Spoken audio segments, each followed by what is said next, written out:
नमस्कार, आप देख रहे हैं आपका अपना Chambal Ghosh news channel. Chambal Ghosh news channel की खबरों को देखने के लिए चैनल को लाइक, शेयर एवं सब्सक्राइब करना ना भूलें। नगर परिषद धौलपुर में होने वाले भ्रष्टाचार पर जो उंगली उठती थी वो एक दायरे टेंडरों एवं सामान की खरीद पर व घटिया निर्माण तक ही सीमित थी। लेकिन अब वर्तमान समय में नई सभापति, नए कमिश्नर एवं नया भवन में जब से नगर परिषद की नई पारी शुरू हुई है, तब से नगर परिषद भ्रष्टाचार के नए नए कीर्तिमान बना रही है। चाहे मामला नगर के सौंदर्यीकरण का हो, चाहे मृतक आश्रित भर्ती का हो, चाहे जमीन से जुड़ा कोई भी मामला हो, चहुं ओर भ्रष्टाचार नगर परिषद में तांडव मचा रहा है। जिसमें नए भवन में नगर परिषद के स्थानांतरित होने के बाद तो नगर परिषद भ्रष्टाचार के नए नए कीर्तिमान बना रही है। नगर परिषद में भूमाफियाओं का बोलबाला है, लेकिन यह सच है, नगर परिषद की खाली जमीन को सांठ-गांठ करके उनमें कब्जे किए जा रहे हैं और नाप तौल करके अवैध तरीके से कॉलोनियां काटी जा रही हैं। लेकिन नगर परिषद के अधिकारी ना ही देखने जा रहे हैं और ना ही इन मामलों में कोई सुनवाई कर रहे हैं। बड़ी बात है कि नगर परिषद के पार्षद भी अगर भूमाफियाओं के कब्जे की शिकायत करते हैं तो अधिकारी उनकी आवाज को भी अनदेखा कर रहे हैं। एक ऐसा ही मामला सामने आया है हाउसिंग बोर्ड के वार्ड नंबर 14 का, जहां भूमाफियाओं द्वारा खसरा नंबर 1168 में अवैध तरीके से कब्जा करके बाउंड्री वॉल के साथ कॉलोनियां काटी जा रही हैं। वहीं नगर परिषद अधिकारी के साथ प्रशासनिक अधिकारी आंख बंद कर बैठे हुए हैं। बड़ी बात है कि वार्ड की पार्षद संध्या राजौरिया ने एसडीएम से लेकर नगर परिषद आयुक्त को कई पत्र लिखकर शिकायत की है, फिर भी शिकायत के बाद कोई अधिकारी मामले को लेकर गंभीर नहीं है। नगर परिषद के वार्ड 14 की पार्षद संध्या राजौरिया ने एसडीएम और आयुक्त को लिखे पत्र में कहा कि वार्ड 14 स्थित गडरिया लोहार तिराहे पर खसरा नंबर 1168 में नगर परिषद की जमीन को भूमाफिया नाप तौल करवाकर अतिक्रमण के साथ खुर्द-बुर्द कर रहे हैं। ऐसे में नगर परिषद की जमीन को भूमाफियाओं से मुक्त करवाई जाए। वार्ड पार्षद ने कई पत्र के माध्यम से एसडीएम से लेकर आयुक्त तक सूचना दे दी है, लेकिन कोई भी अधिकारी इस मामले में कार्रवाई नहीं करना चाह रहा है, जिसके कारण भूमाफियाओं के हौसले बुलंद हैं। राजस्थान राज्य भारत स्काउट व गाइड जिला मुख्यालय धौलपुर के तत्वावधान में चल रहे जिला स्तरीय कौशल विकास प्रशिक्षण शिविर राजकीय माध्यमिक विद्यालय इन्फेंट धौलपुर में उप जिला कलेक्टर भारती भारद्वाज ने शिविर में लगाई गई प्रदर्शनी का अवलोकन किया। शिविर संचालक ओम प्रकाश लोधा ने बताया कि उप जिला कलेक्टर भारती भारद्वाज एवं सीईओ धौलपुर ने शिविर की नृत्य कला, मेहंदी, पेंटिंग, संगीत कला, रंगोली, कंप्यूटर कोर्स, ब्यूटिशियन, सिलाई, soft toys, framing, clay work, साज सज्जा, इंग्लिश स्पीकिंग कोर्स, कराटे आदि सभी ट्रेड का अवलोकन किया। ग्रीष्मकालीन के दौरान शिविर में रुचि के साथ सीखते हुए बालक बालिकाओं की सराहना की। पेंटिंग, सिलाई, ब्यूटिशियन, मेहंदी की प्रदर्शनियों को देखकर स्वयं भी प्रभावित हुईं। इस अवसर पर सीमा रिजवी धौलपुर के द्वारा स्कार्फ पहनाकर उप जिला कलेक्टर भारती भारद्वाज का स्वागत किया। शिविर संचालक ओम प्रकाश लोधा द्वारा पुष्प गुच्छ कर भेंट कर स्वागत किया। भारती भारद्वाज ने समापन समारोह कार्यक्रम के अवसर पर कहा कि जीवन में सीखी गई विभिन्न कलाएं निरंतर अभ्यास से सफलता प्राप्त करना संभव है। भविष्य में इन्हें सदुपयोग करने के लिए प्रेरित करते हुए बालक बालिकाओं के हौसले को स्वावलंबन की ओर बढ़ते कदम बताया। इसके पश्चात शिविर में सीमा रिजवी ने कहा कि स्काउट गाइड एक अंतर्राष्ट्रीय संगठन है। इस संगठन के माध्यम से गवर्नर अवार्ड, राष्ट्रपति अवार्ड प्राप्त कर सकते हैं। अतः स्काउट गाइड से जुड़ने के लिए सभी बालक बालिकाओं से आह्वान किया। शिविर में जीवन जीना भी एक कला है। इस संगठन के माध्यम से बालक बालिकाओं का सर्वांगीण विकास होता है। इस अवसर पर शिविर संचालक ओम प्रकाश लोधा ने कहा कि स्काउट गाइड के द्वारा जीवन जीने की विभिन्न कलाएं सीखने को मिलती हैं। इस अवसर पर शिविर में चल रही विभिन्न कलाओं के बारे में विस्तार से बताया और अपना शिविरीय प्रतिवेदन प्रस्तुत किया। साथ ही वर्तमान की परिस्थितियों को देखते हुए पर्यावरण का संरक्षण संवर्धन करना हम सबका कर्तव्य है। इसके लिए हम सबको अधिक से अधिक पेड़ पौधे लगाने होंगे, तभी हम सबका जीवन सुरक्षित होगा। बच्चों ने विभिन्न प्रकार की पेंटिंग बनाकर पर्यावरण संरक्षण का संदेश दिया। दिगांता लोधी, पिंकी श्री शर्मा ने शिविर पर अपनी अपनी इंग्लिश में स्पीच दी, जिससे सभी लोग प्रभावित हुए। सुधीर जैन और उसकी टीम द्वारा कराटों का प्रदर्शन किया गया। मनोज कुमार और उसकी टीम द्वारा संगीत के कार्यक्रम प्रस्तुत किए। कार्यक्रम का संचालन अहमद नबी व्याख्याता और मनोज कुमार के द्वारा किया गया। प्रशिक्षण शिविर में प्रशिक्षक मनोज कुमार, रोहिणी शर्मा, वर्षा, रोहित, सुधीर जैन, आलोक दुबे, साहिल, विशाल उपाध्याय, अभिभावकगण एवं संभागी छात्र छात्रा उपस्थित रहे।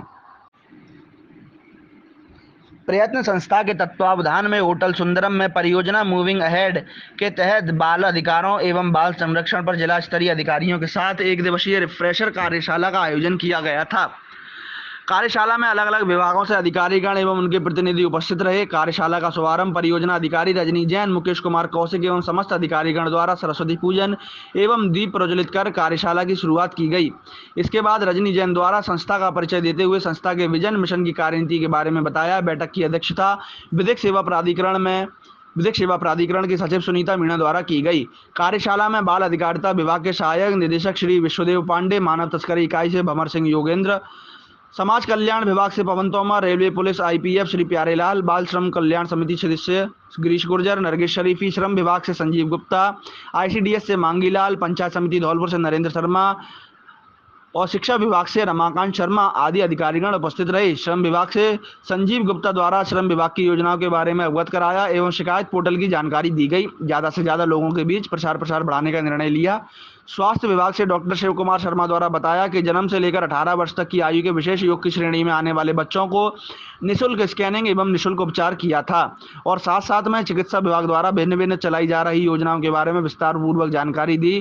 कार्यशाला में उपस्थित सभी अधिकारीगण द्वारा संस्था द्वारा किए जा रहे प्रयासों की सराहना की एवं धौलपुर जिले को बाल श्रम मुक्त और बाल संरक्षण युक्त बनाने के लिए संयुक्त समस्याओं पर विश्लेषण कर विस्तार से चर्चा की एवं समस्याओं पर सामूहिक पहल करने का निर्णय लिया। उपरोक्त कार्यक्रम के आयोजन में संस्था के कार्यकर्ता, जिला एवं रेलवे चाइल्ड लाइन समन्वयक रीना त्यागी, सरनाम सिंह सहायक परियोजना अधिकारी, प्रतिभा यादव, एडमिन मनोज कुमार आदि का सहयोग रहा। राजस्थान ग्राम विकास अधिकारी संघ की उप शाखा राजाखेड़ा के चुनाव अधिकारी परमाल गुर्जर व पर्यवेक्षक भारतेंद्र राणा की देखरेख में संपन्न हुआ, जिसमें ब्लॉक अध्यक्ष रामनिवास, द्वितीय महामंत्री पंकज, कोषाध्यक्ष रोकेंद्र शर्मा, उपाध्यक्ष लोकेश मीणा, संरक्षक रामनिवास प्रथम व रामवीर सिंह, जिला प्रतिनिधि कृष्ण कुमार तोमर, मीडिया प्रभारी हीरालाल जाट, संयुक्त मंत्री श्रीकांत खुराना सर्वसम्मति से चुने गए। बहुत हार्दिक बधाई एवं शुभकामनाएं संगठन द्वारा प्रस्तुत की गई। ग्राम विकास अधिकारियों से अपील की कि वार्षिक अनुदान एवं जयपुर में संगठन के भवन निर्माण हेतु सहयोग राशि शीघ्र जमा कराएं। इस अवसर पर ग्राम विकास अधिकारियों को संबोधित करते हुए जिला अध्यक्ष श्रीभान सिंह गुर्जर ने कहा कि कुछ पंचायत समितियों में विकास अधिकारी ने नियमों की धज्जियां उड़ाकर ग्राम विकास अधिकारी के स्थान पर कनिष्ठ सहायकों को ग्राम पंचायत का ग्राम विकास अधिकारी का चार्ज देने के आदेश कर दिए हैं। ग्राम विकास अधिकारी संगठन इसकी घोर निंदा करता है और आंदोलन के जरिए कड़े कदम उठाने का संदेश दिया।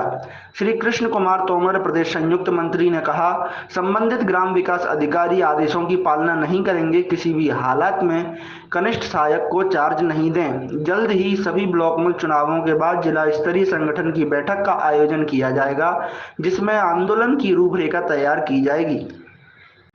भरतपुर संभाग में अब बीजेपी का कोई भी विधायक नहीं है। पहले से ही इस संभाग पर कांग्रेस हावी थी, क्योंकि अधिकतर विधायक कांग्रेस के ही थे। बीजेपी से एकमात्र विधायक शोभा रानी ही थीं, जिन्होंने राज्यसभा में क्रॉस वोटिंग की, जिससे शोभा रानी राज्य ही नहीं भारत की संपूर्ण राजनीति में चर्चित हो गईं और बीजेपी ने उन्हें तुरंत निलंबित कर दिया और जवाब मांगा। जवाब से पहले ही शोभा रानी ने बीजेपी के शीर्ष नेतृत्व पर तीव्र प्रहार कर पंचायत चुनाव में हार का ढींगरा फोड़ दिया, जिसमें बीजेपी ने तुरंत कार्रवाई करते हुए धौलपुर विधायक शोभा रानी को निष्कासित कर दिया। अब शोभा रानी स्वतंत्र हैं, लेकिन किसी भी पार्टी की सदस्यता शोभा रानी नहीं ले सकती। यदि वर्तमान में शोभा रानी ने यदि कांग्रेस या अन्य किसी पार्टी की सदस्यता ली तो उनकी विधायकी जा सकती है। लेकिन कुछ भी हो, शोभा रानी ने एक राजनीतिक दांव में कांग्रेस को पिछले 5 साल से सींचने वाले नेताओं की जड़ें हिलाकर रख दी हैं। वहीं भरतपुर संभाग से बीजेपी का वर्तमान में विधानसभा में नामो निशान हटवा दिया है। श्री 1008 बलराम दास महाराज जी आश्रम गौलोक धाम गंगापुर मुरैना से संत श्री 1008 दयाराम दास जी महाराज के कृपा पात्र शिष्य श्री मनीराम दास जी की गौमुख गंगोत्री से श्रीद बंधु रामेश्वरम धाम तक 3200 किलोमीटर दंडवत परिक्रमा करने जा रहे हैं। धौलपुर जिले के सदर थाना इलाके में बरेमोरी गांव के पास बीती रात दो बाइकों में आमने सामने की भिड़ंत हो गई। दोनों बाइकों के बीच हुई भिड़ंत में एक बाइक पर सवार युवक की मौके पर ही मौत हो गई, जबकि हादसे में एक मासूम गंभीर रूप से घायल हो गया, जिसे इलाज के लिए जिला अस्पताल में भर्ती कराया गया है। जबकि आज गुरुवार को मृतक के शव का परिजनों की मौजूदगी में पोस्टमार्टम कराकर परिजनों के सुपुर्द कर कार्रवाई शुरू कर दी है। पुलिस ने बताया, सैपऊ थाना क्षेत्र के रजौरा गांव का रहने वाला युवक 26 वर्षीय पुष्पेंद्र पुत्र गोकुल अपने भतीजे 10 वर्षीय ओमकार पुत्र गंगाराम को बाइक पर अपनी ससुराल अतरौली छोड़ने जा रहा था। इसी दौरान सामने से आती बाइक से उसकी भिड़ंत हो गई। दोनों भाई को के बीच की आमने सामने की भिड़ंत में एक बाइक पर सवार होकर पुष्पेंद्र और भतीजा ओमकार घायल हो गए। मौके पर मौजूद लोगों ने घटना की सूचना पुलिस के साथ पुष्पेंद्र के ससुराल पक्ष को दे दी। सूचना पर अतरौली गांव से मौके पर पहुंचे ग्रामीण दोनों को लेकर जिला अस्पताल पहुंचे, जहां चिकित्सकों ने पुष्पेंद्र को मृत घोषित कर दिया, जबकि हादसे में गंभीर रूप से घायल हुए मासूम ओमकार का ट्रॉमा वार्ड में उपचार किया जा रहा है। मृतक के परिजनों ने बताया कि कुछ दिन पहले उसके साले का लड़का ओमकार दवाई लेकर अपनी बुआ के पास रहने के लिए गया था, जिसे छोड़ने के लिए बुधवार की रात को पुष्पेंद्र अपनी ससुराल जा रहा था, जहां रास्ते में दुर्घटना का शिकार हो गया। पूरे मामले में अस्पताल पहुंची पुलिस ने मृतक युवक के शव को पोस्टमार्टम के लिए जिला अस्पताल की मोर्चरी में रखवाया और आज गुरुवार को पोस्टमार्टम कराकर मामले में जांच शुरू कर दी है। एडीजे कोर्ट के न्यायाधीश ने 3 आरोपियों की अपील को खारिज करते हुए सजा को बरकरार रखा है। अतिरिक्त मुख्य न्यायिक संख्या 1 बाड़ी द्वारा गुनवानी सरकार बनाम हरवीर सिंह चौहान एवं अन्य आरोपियों को धारा 204 भारतीय दंड संहिता में अपराधी मानते हुए 2-2 वर्ष के कारावास की सजा के साथ साथ 10-10 हज़ार रुपये के अर्थदंड से दंडित किया था। आरोपियों ने फैसले को चुनौती देते हुए एडीजे कोर्ट धौलपुर में अपील को लगाया था। न्यायाधीश ने परिवादी एवं विवादी दोनों पक्ष की बहस सुनने के बाद सजा को बरकरार रखा है। एपीपी कृष्ण कुमार शर्मा ने बताया, 21 जून 2022 को अतिरिक्त मुख्य न्यायाधीश संख्या 1 बाड़ी द्वारा आपराधिक प्रकरण में आरोपी हरवीर सिंह चौहान, सूबेदार सिंह निवासी हाउसिंग बोर्ड कॉलोनी धौलपुर एवं सुगर सिंह निवासी नारायण कॉलोनी को दोष सिद्ध होने पर 2-2 वर्ष के कारावास की सजा के साथ साथ 10-10 हज़ार रुपये का अर्थदंड से दंडित किया गया था। आरोपियों ने अतिरिक्त मुख्य न्यायिक संख्या बाड़ी के फैसले को चुनौती देते हुए एडीजे कोर्ट धौलपुर में अपील लगाई थी। उन्होंने बताया, न्यायाधीश अनिल कुमार शर्मा ने परिवादी एवं विभागीय दोनों पक्ष की बहस सुनने के बाद अतिरिक्त मुख्य न्यायिक संख्या 1 बाड़ी द्वारा सुनाए गए फैसले को बरकरार रखा है। न्यायाधीश द्वारा आरोपियों की सजा को बरकरार रखते हुए आरोपियों को जेल भेजने के आदेश जारी किए गए हैं। इंदिरा गांधी स्टेडियम पर चल रहे धौलपुर हॉकी लीग का फाइनल मुकाबला धौलपुर रॉयल ने शेरगढ़ रॉयल से 10 से विजय प्राप्त की। इस अवसर पर खिलाड़ियों को संबोधित करते हुए पंचायत समिति धौलपुर पूर्व प्रधान देवेंद्र प्रताप सिंह जादौन ने कहा कि प्रतियोगिता में जीत हमेशा के लिए होती है। उन्होंने कहा कि खिलाड़ियों को अपने खेल पर फोकस करना चाहिए और पूरे मनोयोग के साथ बेहतर प्रदर्शन करना चाहिए।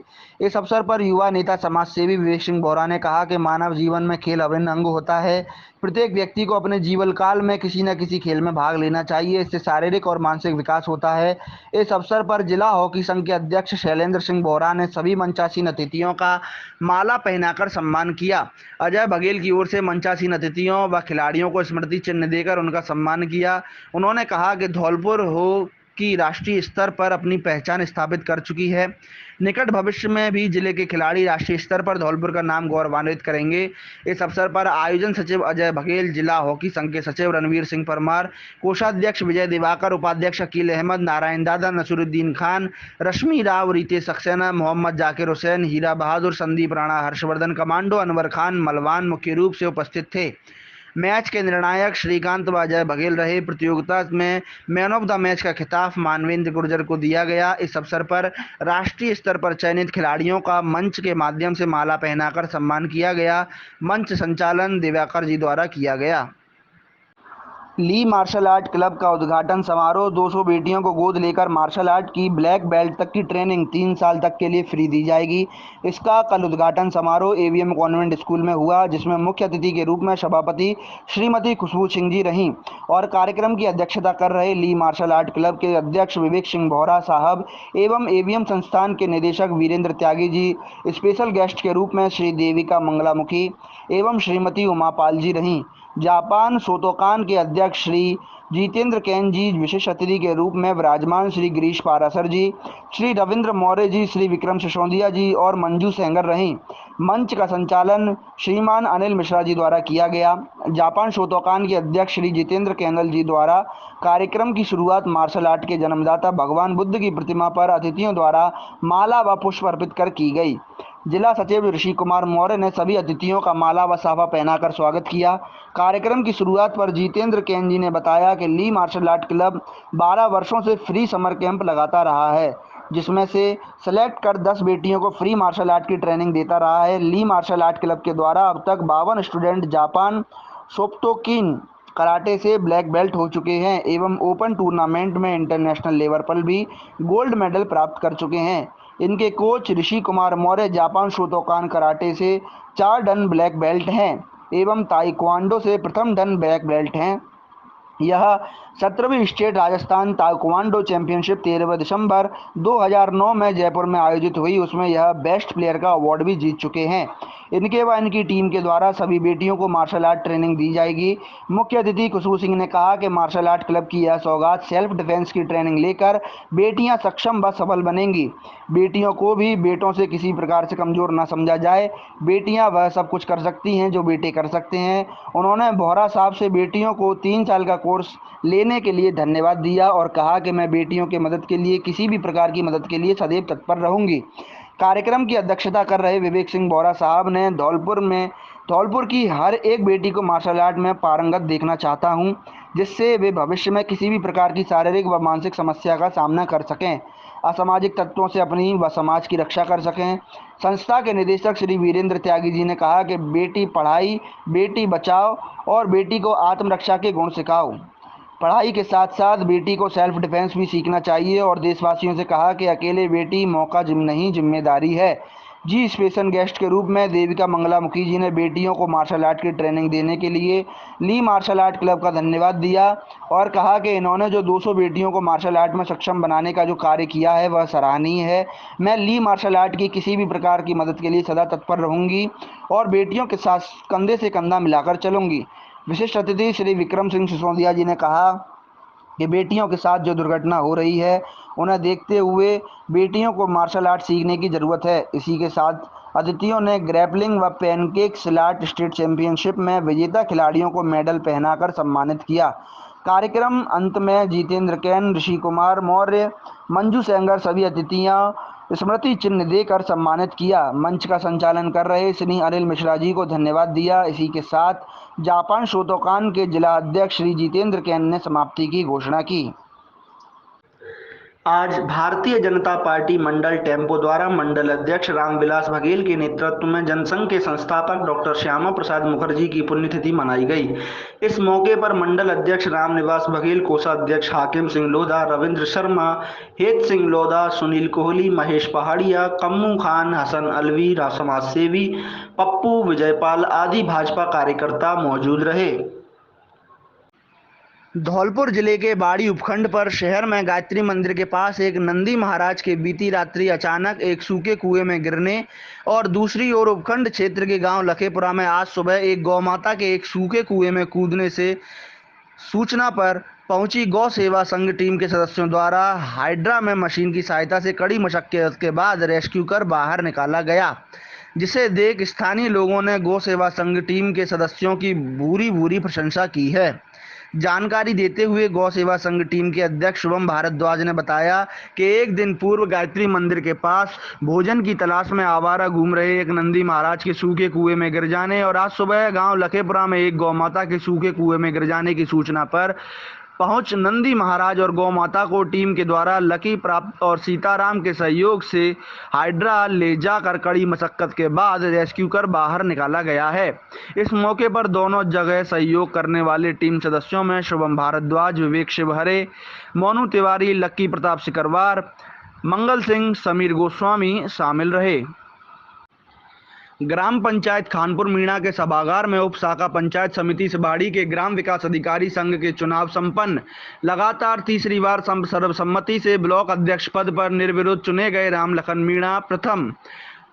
धौलपुर जिले के बाड़ी उपखंड पर बाड़ी पंचायत समिति की ग्राम पंचायत खानपुर मीणा के सभागार में राजस्थान ग्राम विकास अधिकारी संघ की उप शाखा बाड़ी के चुनाव राम गोपाल जाट चुनाव अधिकारी व महेश सोनी पर्यवेक्षक की देखरेख में संपन्न हुआ, जिसमें राम लखन मीणा प्रथम को लगातार तीसरी बार सर्वसम्मति से निर्विरोध ब्लॉक अध्यक्ष एवं चौब सिंह राजावत को महामंत्री, कुसुमलता मीणा को उपाध्यक्ष, राम लखन मीणा द्वितीय को कोषाध्यक्ष, मोहन सिंह को संयुक्त मंत्री, रमेश मीणा को मीडिया प्रभारी, शिवदयाल मीणा को संरक्षक के साथ साथ ब्रज किशोर शर्मा को जिला प्रतिनिधि चुनकर चुनाव निर्विरोध संपन्न हुआ। वहीं चुनाव अधिकारी राम गोपाल जाट और पर्यवेक्षक महेश सोनी ने सर्वसम्मति से निर्विरोध चुने गए सभी लोगों को पद एवं गोपनीयता की शपथ दिलाई। साथ ही मौके पर उपस्थित ग्राम पंचायत खानपुर मीणा के सरपंच राजेश मीणा द्वारा सभी पदाधिकारियों का माला डालकर व पहनाकर स्वागत सम्मान किया गया। इस मौके पर प्रदेश संयुक्त मंत्री के तोमर, श्रीवान गुर्जर, जिला अध्यक्ष एवं ग्राम विकास अधिकारी राम मोहन शुक्ला, जगदीश शर्मा, मकबूल खान, मुकेश बाई, आशा मीणा, जसवंत, अंशराम मीणा आदि उपस्थित रहे। डॉक्टर श्यामा प्रसाद मुखर्जी की पुण्यतिथि पर भारतीय जनता पार्टी मंडल बाड़ी, मंडल कंचनपुर, मंडल बिजौली, मंडल आंगई के कार्यकर्ताओं ने बाड़ी सहकारिता प्रकोष्ठ कार्यालय पर मनाई। सभी कार्यकर्ताओं ने भावभीनी श्रद्धांजलि अर्पित की। कार्यक्रम में दिनेश बख्तारिया, जिला उपाध्यक्ष, मंडल अध्यक्ष बिजौली, रामवीर गुर्जर, मंडल अध्यक्ष बाड़ी, दिनेश मामा, मंडल अध्यक्ष आंगई दशरथ परमार, महामंत्री उदय सिंह परमार, जिला उपाध्यक्ष भाजपा युवा मोर्चा शुभम परमार ने बताया कि डॉक्टर श्यामा प्रसाद मुखर्जी ने कर्म क्षेत्र के रूप में 1939 से राजनीति में भाग लिया और आजीवन इसी में लगे रहे। उन्होंने गांधी जी व कांग्रेस की नीति का विरोध किया, जिससे हिंदुओं को हानि उठानी पड़ी थी। एक बार आपने कहा, वह दिन दूर नहीं जब गांधी जी की अहिंसावादी नीति के अंधा अनुसरण के फलस्वरूप समूचा बंगाल पाकिस्तान का अधिकार क्षेत्र बन जाएगा। उन्होंने नेहरू जी और गांधी जी की तुष्टीकरण की नीति का सदैव खुलकर विरोध किया। यही कारण था कि उनको संकुचित सांप्रदायिक विचार का द्योतक समझा जाने लगा। अगस्त 1947 को स्वतंत्र भारत के प्रथम मंत्रिमंडल में एक गैर कांग्रेस मंत्री के रूप में उन्होंने वित्त मंत्रालय का काम संभाला। डॉक्टर मुखर्जी ने चितरंजन में रेल इंजन का कारखाना, विशाखापट्टनम में जहाज बनाने का कारखाना एवं बिहार में खाद का कारखाने स्थापित करवाए। उनके सहयोग से ही हैदराबाद निजाम को भारत में विलीन होना पड़ा। 1950 में भारत की दशा दयनीय थी। इससे डॉक्टर मुखर्जी के मन को गहरा आघात लगा। उनसे यह देखा न गया और भारत सरकार की अहिंसावादी नीति के फलस्वरूप मंत्रिमंडल से त्यागपत्र देकर संसद में विरोधी पक्ष की भूमिका निर्वाह करने लगे। एक ही देश में दो झंडे और दो निशान भी उनको स्वीकार नहीं थे। अतः कश्मीर का भारत में विलय के लिए डॉक्टर मुखर्जी ने प्रयत्न प्रारंभ कर दिए। इसके लिए उन्होंने जम्मू की प्रजा परिषद पार्टी के साथ मिलकर आंदोलन छेड़ दिया। राकेश प्रजापति बने राजस्थान शिक्षक संघ एकीकृत के प्रदेश उपाध्यक्ष। आज दिनांक 23 जून राजस्थान शिक्षक संघ एकीकृत के प्रदेश अध्यक्ष गिरिराज शर्मा ने प्रदेश कार्यकारिणी की अभिशंसा पर राकेश प्रजापति को प्रदेश उपाध्यक्ष के पद पर नियुक्ति किया है। प्रदेश अध्यक्ष गिरिराज शर्मा ने बताया कि राकेश प्रजापति लंबे समय से शिक्षक संघ एकीकृत के सक्रिय सदस्य रहे हैं। उनकी हर कार्यक्रम में शामिल होते जा रहे हैं। इनको कार्यकारिणी में शामिल होने से संघ को बहुत मजबूती मिलेगी और प्रदेश कार्यकारिणी भी मजबूत होगी। नवनियुक्त प्रदेश उपाध्यक्ष राकेश प्रजापति ने बताया कि मैं लंबे समय से शिक्षक संघ एकीकृत में कार्य करता रहा हूं और संघ की रीति नीति से कार्य करूंगा और शिक्षकों की समस्याओं का समाधान करवाने की कोशिश करूंगा। जिला और राज्य स्तरीय कार्यक्रमों में शामिल होता रहूंगा। राकेश प्रजापति को प्रदेश उपाध्यक्ष बनने पर प्रदेश अध्यक्ष गिरिराज शर्मा, चंद्रभान चौधरी, राव आंसोलिया, पुष्पराज सक्तावत, जय नारायण कदेचा, विपिन जैन, गंगाराम गुर्जर, चौल सिंह, भगवान सिंह मीणा, आशा शर्मा, मधु यादव, प्रीति परमार, रामबरन कपासिया सहित प्रदेश व जिला कार्यकारिणी ने शुभकामनाएं और बधाई दी। दान सिंह प्रजापति, रिटायर्ड पंचायत प्रसार अधिकारी, पुराना बाजार, बाड़ी, जिला धौलपुर। आपका जन्म सन 1937 में 3 जून को बाड़ी कस्बे के गरीब परिवार में हुआ था। उन्होंने 8वीं कक्षा की शिक्षा मिडिल स्कूल गुम्मट बाड़ी से सन 1955 में तथा 10वीं की शिक्षा हाई स्कूल किला बाड़ी से सन 1957 में प्राप्त की। 2 वर्ष ग्राम सेवक प्रशिक्षण प्राप्त करने के बाद सन 1959 में 11 नवंबर को जालौर जिला की पंचायत समिति सांचौर में ग्राम सेवक पद पर नियुक्ति पाई। 12 वर्ष 8 माह के बाद स्थानांतरित होकर सन 1991 तक पंचायत समिति बाड़ी में सेवारत रहे। पंचायत सचिव से पंचायत प्रसार अधिकारी की पदोन्नति पर पंचायत समिति राजाखेड़ा में सेवारत रहे तथा 30 जून 1995 को सेवानिवृत्त हो गए। आपने प्रजापति समाज के प्रथम धौलपुर जिले के जिला अध्यक्ष रहकर समाज सुधार एवं समाज उत्थान के कार्यों के साथ धार्मिक एवं सर्व समाज की संस्थाओं में सक्रिय भूमिका निभाई। जिला धौलपुर में विभिन्न पदों पर रहकर निष्ठापूर्वक सेवा की है। भारतीय जनता पार्टी में कच्ची बस्ती प्रकोष्ठ के जिला अध्यक्ष पद पर रहे और कुशल भूमिका निभाई व पार्टी की निष्ठापूर्वक सेवा की। भारतीय हिंदी साहित्य परिषद यूनियन धौलपुर तथा धार्मिक मेला बाड़ी 12 भाई के कार्यों का जो दायित्व दिया उसे कुशलता से निभाया। अब वर्तमान में यह सामाजिक धार्मिक एवं नव युवकों के हितार्थ प्रेरणा पद पर लेखन का कार्य कर रहे हैं। 85 वर्ष की उम्र होने पर भी स्वाध्याय तथा सत्संग इनके जीवन का अंग बना हुआ है।